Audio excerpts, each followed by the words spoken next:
What's going on, guys? It is Skyler here, and today I'm doing a quick review of a product by Banks called the Pedal Monster. Now, the Pedal Monster is a throttle booster that's a direct competitor to the ever so popular and highly debated Pedal Commander. Now, the Pedal Commander is very popular, and when I was about to purchase a 4Runner, one of the main things that was a setback for me was how sluggish they feel. So, of course, I found out about the Pedal Commander, and I was considering it. And after doing enough research, like I always do, because I'm a maniac, I looked into some things and heard some things that I didn't like the sound of. A number of people who had purchased the Pedal Commander and installed it in their 4Runner had noticed that their vehicle either threw a check engine light on or went into what's called limp mode. And I didn't like the sound of any of that. So I researched it, and Pedal Commander claims that that's not a thing. They claim that they have nothing to do with that and that their product has never once done that. However, a number of people on forums have said that it does and it will, and don't put it in your car. So I don't really have much to say about that because I did try out the Pedal Commander, and while I thought it was a decent product, I wasn't really willing to risk having anything like that happen. So without further ado, I started digging around to find a different product that might not have those same problems, and I came across the Pedal Monster by Banks. The Pedal Monster has a slightly different design. It's pretty much just as easy to install, except it has a separate wire that goes into the OBD2 port. And the reason they designed it like that is so that it could have more information from the vehicle to gain more data and basically operate it in a more safe function. This knows what gear you're in. It knows that you're in reverse, for instance, and it has a shutoff that returns you to your stock mode when you're in reverse so that you're not flying down the street in reverse, backing into an old lady. Nobody wants that, okay? So I actually think that it was an interesting product just based on that. They saw a problem, they found a way to address it, and they claim that it's a superior product to the Pedal Commander. So I wanted to test it out. I reached out to them. They were glad to send me one. I had a great talk with a guy named Jay, who's a rep for them, who gave me lots of excellent information on the product, and he was super excited to see somebody in the Toyota 4Runner community excited as well about that product. So without further ado, let's go ahead and jump in the 4Runner and just see what we're working with. All right, so we're in the 4Runner right here, and we're going to get started in just a moment.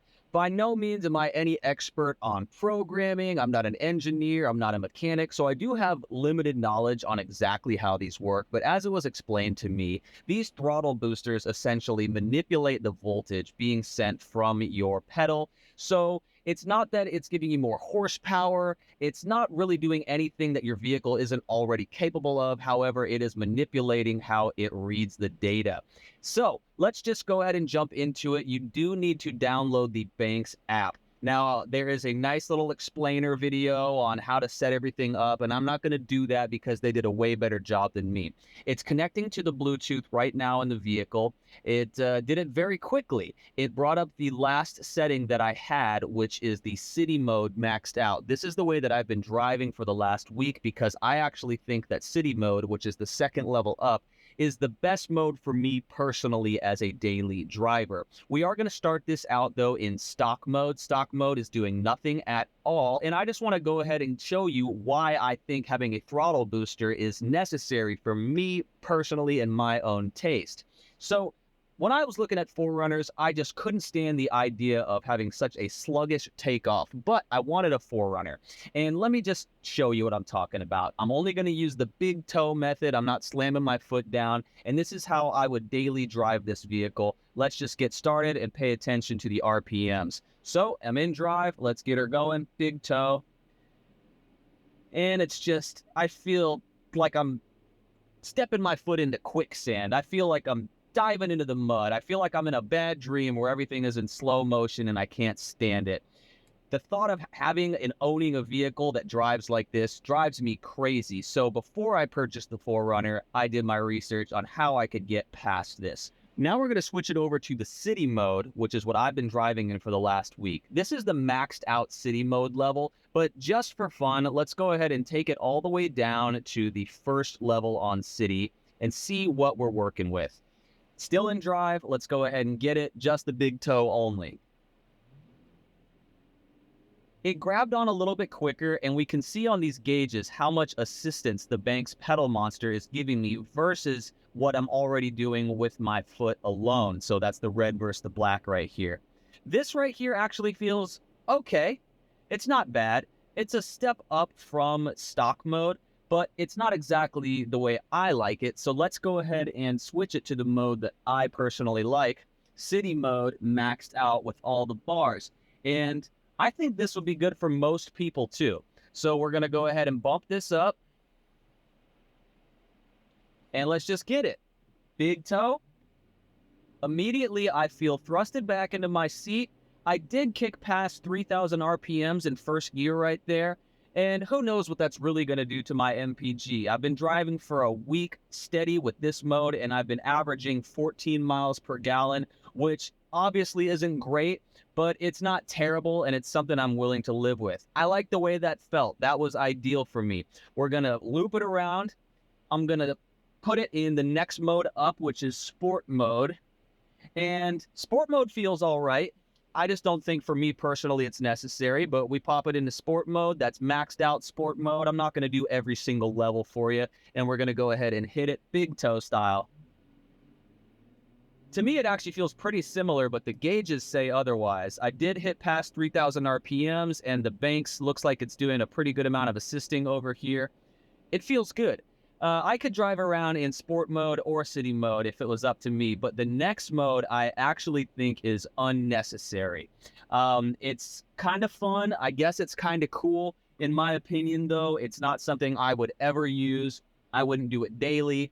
I wouldn't even really do it for any reason in particular, but it's there. Maybe they just put it there just to give it to you. Let's go ahead and put it on track mode. As I said, to me, this is unnecessary. This is the highest level. Let's pay attention to the RPMs right here. And like I said, I'm just putting the big toe down. I'm not doing anything crazy. I'm not going pedal to the metal. Let's hit it. Big toe. And for whatever reason, it reps me past 5,000 RPMs, and I'm barely putting any pressure on the pedal. That's okay. I'm not going to use it. You might use it. That's not for me. But hey, it's there. Cool. Basically, in conclusion, I think that this is a solid product. I like the way it performs. I did have the pedal commander installed in my car, and it never gave me that type of performance. The pedal commander on the highest setting never once did that. When I was driving with the pedal commander, which I really only had for about 3 days, I was keeping it on the second from last level, and it was basically feeling kind of like city mode. So the pedal commander, while I didn't have any issues with it with the limp mode, I didn't have any issues with check engine or anything like that. There was just way too many rumors online and people who had said that they had an issue like that. So I wasn't going to risk it. The Banks pedal monster plugged into the OBD2 port has so many safety features for reverse. Apparently, I can unplug it even while driving down the highway, and it'll return my car to stock, which is something that a pedal commander or similar product definitely will not do. So I just feel a lot safer having this in the car. The version I have right now just kind of zip ties up underneath my panel right here. However, they do make a product with a gauge that you can control everything with some buttons. It's extra money. In my opinion, it's not necessary. I don't know if I'm going to get it. But I'm just going to leave it like this. It returns to this mode every single time I get in the car. I think that it's a solid product. I think that 4Runner enthusiasts out there looking for a throttle booster should look into the Banks pedal monster over the pedal commander, just for peace of mind. And it's made by a well-known company that has a long track record of making great products for a lot of other brands outside of Toyota. Solid product. I'd say it's exactly what I was looking for. Let's go ahead and give it one more whirl. What do you guys think? Is the pedal monster worth looking into? It's the same price as a pedal commander. It's got more safety features. It's got a nice app. It's easy to install. In my opinion, it's a no-brainer. Tell me, did you have a pedal commander? Did you have an issue with limp mode or check engine? Do you have one that you love and you use every day and you've never seen a problem at all? Let me know in the comments. I'm glad you watched. This is it for me. I'm out.